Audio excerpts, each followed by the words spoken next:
Hello and welcome into the Sporting Pod, along with Tony Allegretti and Emerson Burris. I'm Cole Pepper. Mauricio Ruiz has bigger fish to fry this week. He'll be back with us next week. Coming up today on the pod, stadium renovation news. Sort of. Plus, we look ahead to the Super League finals, and can we fix the U.S. men's national team? That's what we have. It's going to be a 6-hour program. Okay. We are fed by the Bearded Pig, locally owned and operated. That original location in San Marco. Such great barbecue. Make sure you swing by the Bearded Pig for great barbecue and great times. All right. When I said stadium renovation news, let me pull back the curtain a little bit here.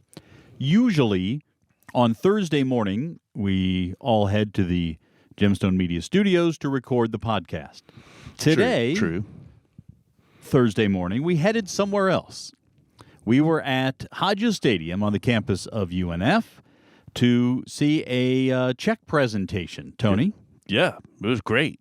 The good people at Haskell were presenting UNF with the check, specifically for the stadium. Yeah, and it's remarkable. This money was generated by a fishing tournament involving Haskell employees and vendors and clients and so forth, and they raised this money, and a big chunk of it, $30,000, they decided to donate to UNF as part of the stadium renovations. It's kind of an ongoing project, and obviously something that UNF wanted to do that we're a part of as Sporting Jacks as well. So let's just hear a little bit from Nick Morrow, the athletic director at UNF, who talked about sort of the bigger vision here. All right, so let's talk about this and the impact that this will make on what happens there at Hodges Stadium. Yeah, obviously we have a big vision for Hodges Stadium, not just when we host Sporting Jacks in the first ever professional women's soccer program, but where we want to take it from there. We want to host more. We want to just continue to elevate what we already do for the city, the economic impact we generate through track and field alone. Now we're adding professional soccer, and to me, that's just the start of what we can do for the city. And to have a local partner like this that is sort of top of the game of what they do involved must be, feel like a perfect fit for you. No, it's great. And they've we've been working with them for almost a solid year now on the vision of what Hodges could be. We're going to need some upgrades just to keep it up and running and generate what we're already doing, but we also want to elevate it. And so what does that look like? And they've helped us paint that vision of what that looks like. And to be able to do it, obviously, with a local partner and a friend in Haskell is just fantastic. Can you share a little bit of what that vision is and what it'll look like when it's done? Yeah, absolutely. We need to, so this building's 25 years old now, so we need to do some interior upgrades, modernize it, but then we want to take it a step further and we want to put in more premium seating. That's the name of the game right now in college sports and at professional sports, and we want to add some professional seating. Eventually, we want to add a roof over the stadium, provide shade for the fans that attend and just enhance that fan experience. And so a lot of opportunities, what we could do with this stadium. The stadium is unique in the city of Jacksonville. You got the downtown stadium, 60,000 or 80,000, and you got high school stadiums that are 2,000, 2,500. But we're that niche where we have 9,400 seats, and we really could host some really special events here if we upgrade it, invest in it, and use it properly. And the other thing I notice, obviously, here is the field itself. I know this is a big part of the off-season improvements. Tell me what's happening here on the field. Yeah, absolutely. It's we're fully renovating the field. It was coming up toward the end of its lifespan anyways. And with us hosting, Sporting Jacks this fall, combined with the two UNF teams, it was really important that we renovate the full field. So we took it down several inches, putting a new subsurface in, new irrigation, and brand new sods. So that'll hopefully be going in the next week. And then we'll take the majority, all of July and some of June to grow it in and make sure we have the perfect pitch when UNF and Sporting Jacks take the field. So exciting things happening there at UNF. The second part of this, the one angle here is that they're doing things and they're enhancing the experience for fans, the playing surface and so forth, where Sporting Jacks will call home. But I thought I was fascinated, Emerson, by the fact that this money came from a fishing tournament. I was also very surprised. I have never been out to Hodges Stadium. It was my first time today, and it was great. It was a great atmosphere. I think it can use that facelift that we are all so excited for. It's kind of hard to see the end vision right now because of the sand and the tractors and all the equipment of putting together the next phase of Hodges Stadium. But yeah, I was blown away learning where all the money came from, but it's going to a great cause, and I'm super excited for the end result. All right, let's hear from Travis Taylor of Haskell. He's the vice president of pre-construction. That's a big job. I mean, it sounds like it's a pretty important job. To be honest, he looked very young for a VP of pre-construction. I agree with you. Maybe you get older, you become exactly construction. Okay, got it. Who knows? Yeah. But here's what Travis had to say about raising the money and the impact it'll make. Talk about how this money was generated to begin with. Yeah, so we have a core group of subcontract and vendor partners that we work with a lot, and periodically we try to get them out and do some team building and raise some money, and this was the output of the one that we did earlier this year. It was called A Real Good Cause. It's a local one of our team members named Ryan put it together. He's in pre-construction and was super pumped to choose St. Jude's and UNF to benefit from whatever we raised. And so this is what we came up with. What is it going to mean for you personally and for the guys who are involved in the fishing tournament to see the fruits of this when August rolls around? Yeah, that's a good question. I think the best part of being a local community-based contractor that just happens to work nationally is that we get to have roots and connections with places like UNF. Love coming here for career fair and building relationships. So to watch, something like this go to practical use to benefit our community here in Jacksonville is going to be amazing. Excellent. Good. All right, let's see. One of the things that I saw, Tony, and I'm working on trying to see if we can share that with listeners, viewers, fans, is the sort of architectural renderings of what Hodges Stadium could look like in the future with the full build-out. You heard Nick Morrow mention a roof. That would be over the stands, not over the whole field.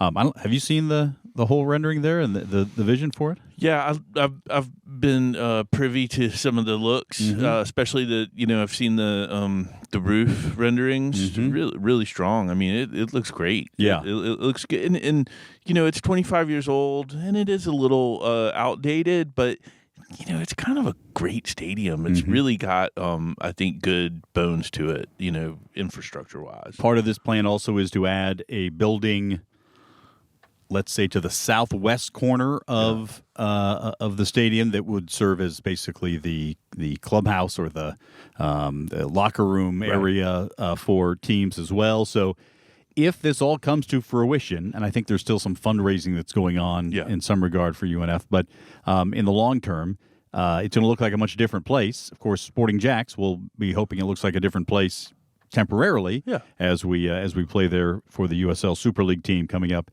here in August. And I was telling Emerson too, when we sort of co-promoted the UF match there, and you broke the record for attendance. That stadium with 6,000 people, I think, was the record. Was just bumping, man. It was bouncing. Good energy. And I'm really looking forward to us filling it up like that. So I think it's going to be a pretty magical place. Even though it's interim, it's going to be a real our first home. Yep, for sure. All right, season tickets are now on sale for the USL Super League 2025-2026 season as Sporting Jacks debuts in August. Season tickets start as low as $10 per game for students.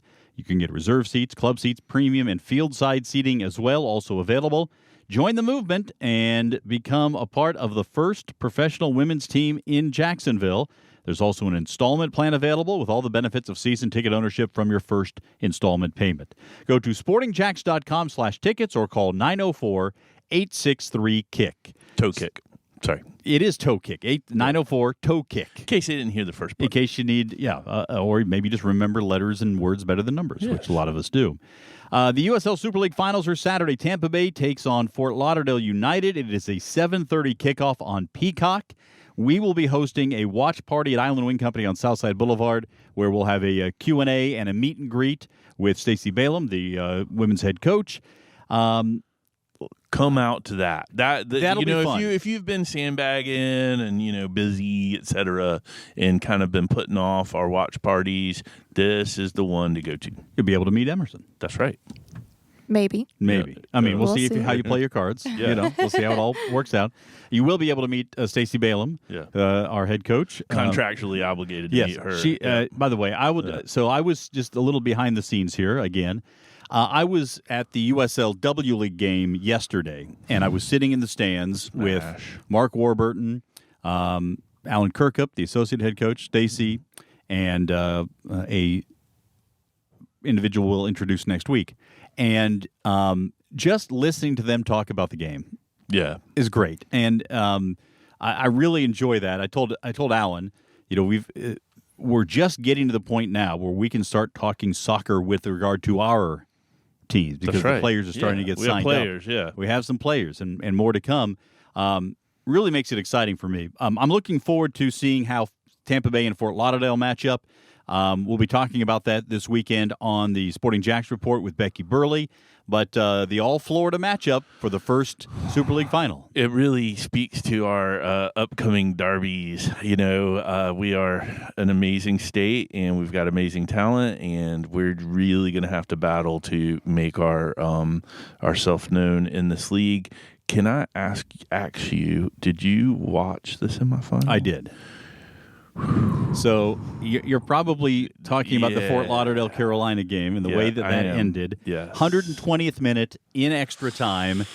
And so when the goal that was scored by Kira Locklear appeared at first at the naked eye. I thought, she's got to be offside. Yeah, I thought so too. It appeared in every angle that she was offside. Now, I will also say this as an interesting point. We don't have a shot right down the line. They didn't have a replay from the top of the 18-yard box, which is roughly where she was. Correct. And if you look at where she is, and then she is roughly in the middle of the line there. Toward the end of the line, there's a player for Carolina who's also about on the line of the top of the box. Like off camera? To the right. Okay. No, to the right. Okay. And if you see where she is, again, I think she was offside.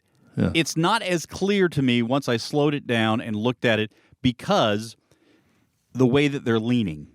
So Locklear was leaning a little bit more toward the ball, where the other player was leaning a little the other way. Again, next year with the new laws where offside is determined by might be a different call than it should have been this year, but controversy for sure it just stinks. It just stinks because who's not going to chime in on this is Christina Uncle, right? Yeah, because she's got to play Fort Lauderdale next week. Yes. So this brings me to this point. VAR is a very complex and expensive system to implement. That's one of the reasons why most leagues don't use VAR in the world. Mm-hmm. The top leagues do. They've got the money. Mm-hmm. Is there something in between VAR and no replay at all to be utilized? Maybe it's just for playoff games, whatever it might be, to where there could be instant replay, sort of NFL style, in these key moments in games. And is this something that the Super League should investigate potentially implementing? It seems like that with the growth of tech right now and the growth of sort of the AI and be able to discerning things that fast, someone should be working on it, which reminds me of my friend Regu. Have you ever been to the what's the place in Nocatee that's co-working? Sorry, it's the Link. Mm-hmm. The Link. He knows the guy, the company that created when the tennis ball goes out and it's on the line. Yep. And so that's like a thing. And that was a thing. So yeah, it seems like you could just get someone to replicate as long as you had the two sort of objects and the third when the ball is kicked. It seems like somebody could come up with, even if it's not VAR. Well, that's VAR. You're describing VAR. No, that's I know. Basically, but we need that. The tennis system, again, system is, and maybe we're getting there more from a technology standpoint. I don't know if you've seen these things that you see for tennis and pickleball, where you can basically put your camera down, behind the court, and it will tell you if a ball is in or out, and these things. Again, I don't know how accurate that is, and if that's one thing for the Sunday afternoon ladies pickleball league. I don't know if that's the same for USL Super League professional first division soccer. But I didn't have a dog in the fight, obviously here. But for Carolina to have lost on that play, right after the season that they've had, and everything, even if they had not had the season they had, just to have lost on a play like that has to sting. Yeah, it's got to sting.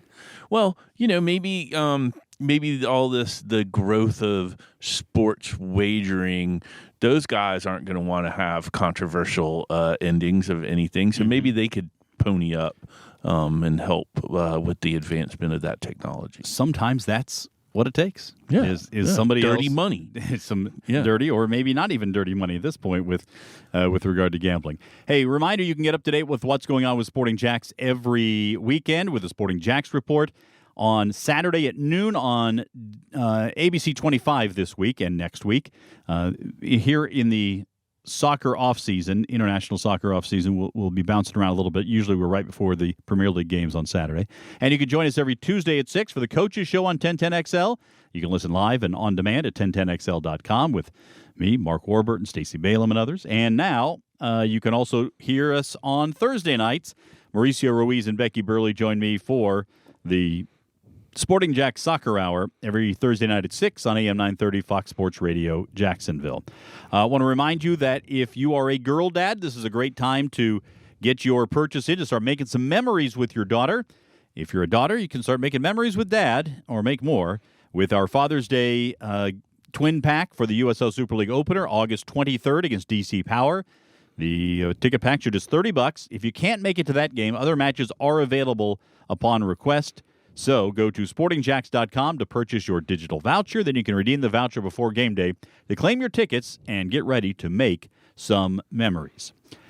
Quick note from the USLW team. Two notes. This past week, the power rankings came out, and Emerson, the USLW team, is ranked number 1 in the country out of 93 USLW teams. Sound emojis. Unbeaten. And have conceded just twice all year so far. I think they're 31, 4 and 2 against. Or no, I take that back because it's 34, 4 and 2 against. Pretty amazing what the USLW team is doing. And forward Aliyah Fadul named as the USLW Player of the Month. She scored 10 goals in her first 5 games with Sporting Jacks. So really impressive. And most of those, to be fair, bangers. Yeah, a bunch of she is not kidding. Yeah. She goes after it. And does. what she's all about is goals. Goals. Yes. All right. Let's talk about the U.S. men's national team. Raise your hand if you watch. This is why Mauricio is not on the air. He probably just doesn't want to talk about it. Because he works for them. Yes. Well, that is true. So raise your hand if you watched the U.S. at all against Switzerland this week. Highlights. And I did not. You saved yourself from Emerson is the wisest of us. low lights. Yeah. I grew up the biggest U.S. men's national team fan, the biggest U.S. women's national team fan. The women still have the spark. Like, they're there, but I've given up. Like, I don't care about the men's team anymore. Their spark isn't there. The team's not where they're supposed to be. So, no, I did not put time aside to watch. This is a cry for help. I hope Atlanta's listening, because that's we lose Emerson, we've lost the plot. We've lost everyone. Yeah, that's right. So 4-0 loss, 4 goals scored in the first 36 minutes by Switzerland. There were a couple of players, I thought, Tony, that over the course of the last 2 friendlies have shown a little something. Jack McGlynn and Diego Luna. Yeah, Luna's playing, yeah. And when he gets in there, he plays like it's his last game, and he's leaving it all out there. But we're not seeing enough of that. So here we are, as we record this, 364 days from the start of the World Cup in North America. Yeah. We are in it. It's in the final year. June 11th is when it kicks off. So here we are. Less than a year. Boy, it does not give you a lot of warm feelings to see what's happening right now with the U.S. men's team. No, not really. Hard to see where the inspiration is going to come from, too. I keep harping about our keeper play. Turner didn't have a great match, but also who else? I mean, can't we look at some other folks? Clearly, we've got players. Like, I don't understand what's really happening. Keeper is part of the issue, but I think it's a bigger issue than just one position. Yeah. Oh, yeah. Well, I'm talking about like inspiration, right? Yeah. If so. Pickford's, I hate to make everything about Everton, but that's what I'm here for. Pickford has kept us from relegation for like 4 years, right? Mm-hmm. He just turns you away, right? And so that gets you pumped up. That makes your center backs play better. Everybody's more together. It's like, I mean, the inspiration is really just draining out the back of the net on our own side. Yeah, and if you think back to Tim Howard as an example, yeah. Exactly, and we can go back beyond that with other chairman of defense, great secretary of defense. Sorry, making it all about Everton again. Yeah. And thinking back to other great American keepers, there has almost always been a top level keeper. Yeah. Right now we don't have that, and that is definitely a position of need. But I hold this little sliver of probably novice and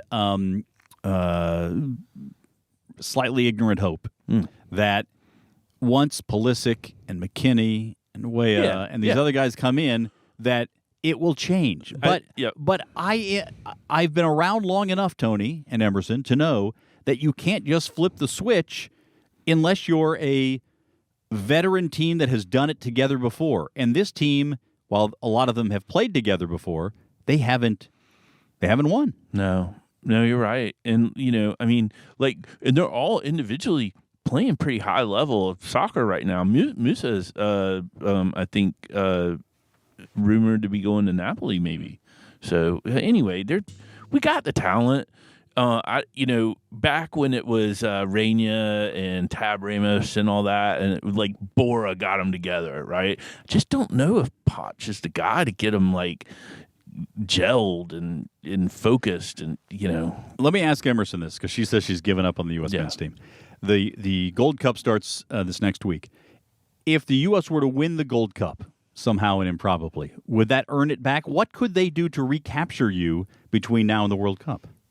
I think that's a good start, but I mean, that's not going to bring all my attention back to them. I think it just needs to be consistency. And there aren't going to be that many competitions between the Gold Cup and the World Cup. Right. So, trophy would be overachieving, I think. I will also point out, based on how they're playing. I totally agree. Yeah. Well, I mean, just getting by Trinidad and Tobago would be a good start, which is their opening match. I will also say that from a Sporting Jacks perspective, Steve Fell, our head of performance, who's working with U.S. Soccer right now as well, the longer the U.S. plays, the longer it will be till Steve is back in Jacksonville to start getting ready. Now, there's some time here. Training camp doesn't start until July for the Super League, but we'll see how that all plays out. Yeah. I always enjoy talking with Steve, so if he gets back early, we'll have a lot to talk about. It would be cool. We'll know about the nick that Tyler Adams has. That's right now. There we go. All right, that'll do it. I would like to finish on a stronger note, so I'll just now turn it over to Tony Allegretti to break format. Yes, thank you. I would like to remark that there will be a press release going out today about our third of our series at KIPP Bold City High School Stadium, formerly a dog track. And we are doing home of the Greyhounds. We are doing our, this particular clinic is focused on kids that want to play for their middle school or high school team. A lot of kids all over Jacksonville aren't on club or can't, get to club or don't have soccer fields near them, et cetera, et cetera. And so we want to make some training available to them. It's going to be every Saturday from the 21st of June to the 26th of July with our coaches. We've got very high-level coaching, a couple former college coaches and some players from our Division I schools here. So if you know somebody that needs touches over the summer in anticipation of playing for their team, please go to sportingjacks.com/foundation. I will also point out, by the way, that earlier in the it was the first cycle when we were at Warrington Park there in Arlington, that Zara Siasi was one of the players who was out there That's right. working with the kids. So here is a recently signed professional now, who was just months ago out there working with the kids. Yeah, she helped at KIP too the last did. cycle. Yeah, Okay. yeah. She's great. She's been Legend, awesome. club legend. Yeah. We haven't even played a game yet. Club legend. All right, that'll do it for us here on the Sporting Pod. We appreciate you listening. Please share the Sporting Pod with your soccer fan friends. We'll bring you more behind-the-scenes information and commentary on what's going on around Sporting Jacks. If you are on Apple Podcasts, leave us a nice review. If you like us, if you don't, just And I'm sorry pass. to all my gambling corporate friends. You're not dirty. You're not. Well, that's my dirty. point. Once upon a time, it was dirty gambling money. Now, it's big corporate Sorry, money. Patty Power.